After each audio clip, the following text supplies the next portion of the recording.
welcome back everyone to Who Would Win. Today's Who Would Win comes to us from Soulless Spartan, who asked the question, who would win in a fight, Bayonetta or Alucard? Now, I haven't done Bayonetta too much on the series, or on the channel, and it's just due to the fact that not a lot of people actually surprisingly request Bayonetta. I never played her games, but it does look like a game series I'd probably be interested in playing if I ever got around to it. Here's a pretty fun franchise. But Bayonetta is extremely powerful. I have done Alucard so many times. I mentioned on like yesterday's video, the Pennywise video, there are elder statesmen. There's my Rushmore of people who I've done so many times. I know their backstory by heart at this point. Alucard is one of them. For Vlad Tepes, his story is literally the story of Vlad the Impaler, except he actually became a vampire in this version. And spent many centuries then going on bloody rampages, being defeated ultimately by Abraham Van Helsing, and then being brought back to life. Let's call it back to life. It's kind of interesting. Was Alucard really dead, or was he like in some sort of weird comatose state? I mean, he got a stake to the heart. By all accounts, he was dead, but he was able to come back to life. So, is that dead, or is that like comatose? Like in a state of suspension / sleep / depression, whatever you want to call it. But blood is able to wake him up. I don't know 100%. I don't know. What I do know is, though, that he ultimately ended up serving Integra Wingate, I believe Integra Fairgate Helsing. I believe that's her full name. For the Helsing Corporation. As Dracula, he is the king of vampires, and he has most, if not all, he has all their strengths heightened with pretty much none of their actual weaknesses. Silver does not bother him. Sunlight he can be out, although he says it tires him out. He has no allergies to garlic. Running water doesn't bother him. So none of these standard vampire weaknesses really apply to him. He also has enhanced physicality. He is a master marksman and weapon user, as he uses the jackal and the castle. The jackal, I believe, was designed to deal with regenerators like Anderson. He has had centuries worth of combat experience under his belt. He also has releases on his power that he can use to enhance himself. His releasing state 3, 2, and 1 gives him this leather gimp suit that he's kind of wearing in this picture here, plus allowing him to use the Baskerville Hound, which is a hellhound that's at his disposal. But beyond that, if he goes to releaser straight level 0, he releases all the souls he's consumed over his time. This is very important because this is where his regeneration ultimately comes into play. Because his regeneration is one of the most hacked versions of it there is. It doesn't matter how much damage he ultimately takes. As long as there is a soul in there to take the brunt of the to take the lethal hit, he can just say, whoop, and the soul takes the hit. He could be incinerated and be like, I'm back, bitches. Because his body isn't really made of flesh anymore. It's made of this ethereal, black blood-like energy. So it's kind of irrelevant the damage. He can still feel pain. He still bleeds, all that. But it's irrelevant what damage you do to him because he can just recover. However, if he releases all of the souls he has stored inside of him, using releaser Saint 0, he does gain a couple extra abilities. He gains his original Dracula form, being the warrior knight with the claymore. He still has control over all these souls, so he can literally just gang up on individuals with these souls alone. He is still capable of regeneration. I think what it is actually is that the primary Alucard is exposed, but those souls are still as use and disposal. So even if he takes a lethal hit at that time, the souls will still take it or take the damage. That being said, though, when all those souls are pretty much burnt away, he still had massive regeneration. As we saw in his fight with Walter. So it's very likely that even without any extra souls in him, he's capable of high levels of regeneration. Although it's clear his endurance without the souls in there starts to fail if he takes a lot of damage. Because we see him actually breathing heavy and out of breath a little bit when fighting Walter, who was really pushing him hard. And he's as long as there are still souls available, he can kind of supplant himself, substitution jutsu himself out of the way. So there's that. We won't really be delving into Schrodinger because it seems like the fan community's general consensus is he can't use Schrodinger's abilities and his own at the same time due to a comment that the Major said. I just want to note this is the same major who thought he beat Alucard, and it's like, I won, only to not realize, oh no, he did not win. So I do wonder, why would she take anything he says at face value, honestly, at that point. But for the sake of argument, we won't deal with that. We'll just say this is Alucard as he is. Bayonetta in her series is an Umbra witch, but she is an Umbra witch who actually, there are two sides of the mystical spectrum, if you will, for the bases. Lumen Sage, which are basically your sun brightness, and then your Umbra, nighttime, moon, whatever witches. The whole rule was these two do not intersect. They do not have children together. Well, guess what Bayonetta is? She is the daughter of an Umbra witch and a Lumen Sage. She is an exceptionally powerful character, witch in her own right. This would have to be the case, being the main character of her game.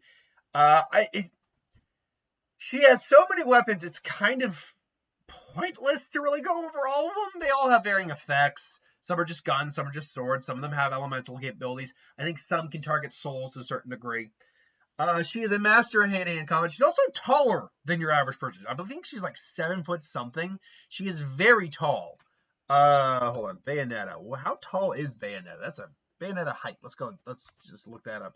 Height. How tall is Bayonetta? Bayonetta is about. Oh, okay. She is said to be 4.67 Umbra Witch weight. What? And Umbra Witch height. What the hell? That isn't comparable to real world. By referencing various common day objects in Bayonetta's games. Yeah, that's the whole. What? This is a dumb metric. What the hell? Why can't you just look? I get it. She's an Umbra Witch, but you don't get to have your Umbra math. That only should apply to your magic, not your own physical stats. Anyway, it seems she hovers around 8 feet tall. She is a tall woman. But unlike, some other people in real life who are super lanky and don't have a lot of muscle mass, she's very well in shape. So, yeah, and honestly, it's kind of odd because her suit is made from her hair. Her hair is magically imbued to do multiple things. She has her guns, which I believe is the Scarborough. I'm blanking on the name of them at this moment, but they're Scarborough something. Basically, your special guns that fire bullets, and magical bullets at that. She has them wielding not just on her hands, but on her ankles as well. And she can use them in conjunction with each other. She's capable of summoning multiple demons, because now she's gained the ability to actually take on the form of a humanoid version of these demons. Summon the massive Madala Butterfly. She's infamous for her ability to use Witch Time, which allows her apparently to speed. I always thought it was like a time stop. But what it is actually more like a time skip. She's increasing her, I believe, as it's described. Hold on. She is increasing. What is she increasing? Hold on. Witch Time. You know what? Bayonetta. Witch Time. Witch Time. How was it described? I literally just read it, and now I'm blanking. Okay. Witch Time is a major mechanic in Bayonetta where she increases her speed, causing them to move faster than everyone around them. This mimics the effect of a time slow, where Smash Witch Time is a time slow and a singular target. Witch Time is the original game's function of a speed boost. So basically, it's actually, what's the best way to put it? It's kind of like what Tracer does in Overwatch. In fact, that's actually pretty much almost verbatim what Witch Time is. And they're moving so fast that it pretty much acts similar to a time stop.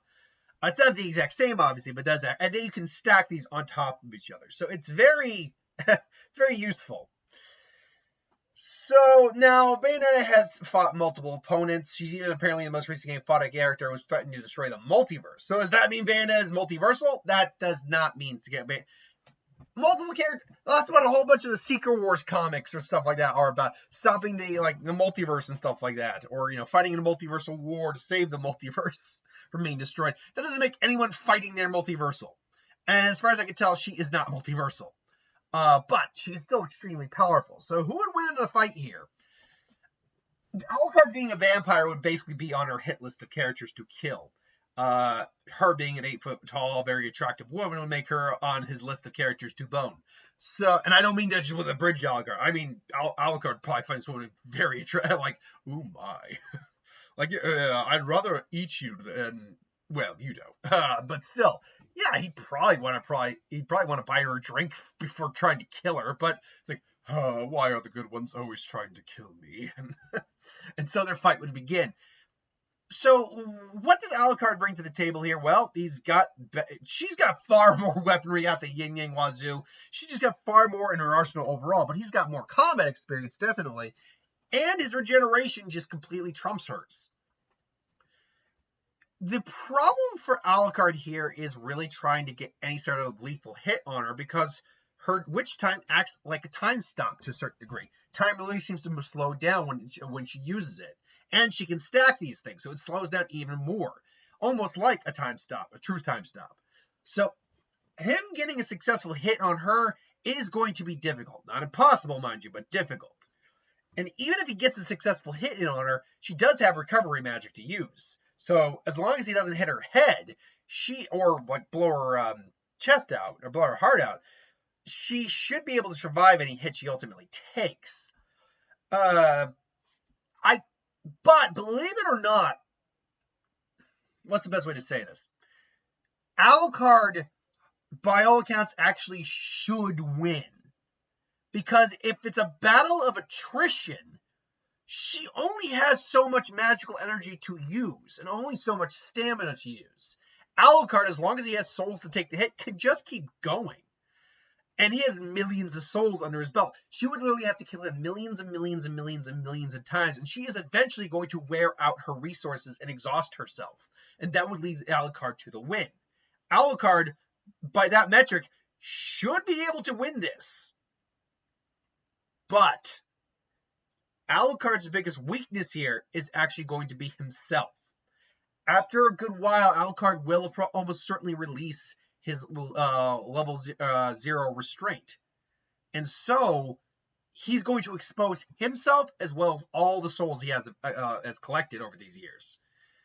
Now, this would still probably overwhelm Bayonetta to a certain degree. Like, there's very possible she could get swamped, but she has so many weaponry, so much magic on call, and the ability to summon demons as well, not to mention, Madame Ballerfly herself, that as long as she's able to get to Alucard himself, she will kill him. I actually have very little doubt that she will kill him. Because Alucard is not the strongest individual she's ever faced, not even by a long shot. So, yeah, ultimately, Alucard's biggest problem in this fight is going to be Alucard himself, just because the only way he would know to not go into level 0 release is to have foresight about the fight, knowing who he's up against, what she's capable of doing. That's the only way he doesn't, I think, use his, his level 0 restraint release. That's the only way, I think. This, though, is just my opinion. I will go Bayonetta because Alucard's own strategy would work against him in this case, I think. But who do you got? Let me know in the comments below. Thanks for watching, though. Hope you enjoyed. Like, comment, share, subscribe, and I'll see you next time. By the way, if it looks like I got a crop top, I'm not. It's a tight shirt first off, but this is actually writing on here. It's like, you ever notice you don't see me and Batman in the same place kind of shirt. I'm actually impressed this is fitting as well. It was a little tighter last time I wore it, so I guess I've lost some weight, which is good. I've kind of been needed to lose not a lot, but a couple pounds. Anyway, I digress. Who would you take, Bayonetta or Alucard, and why? Let me know in the comments below. But until then, thanks for watching. I hope you enjoyed, and I'll see you next time.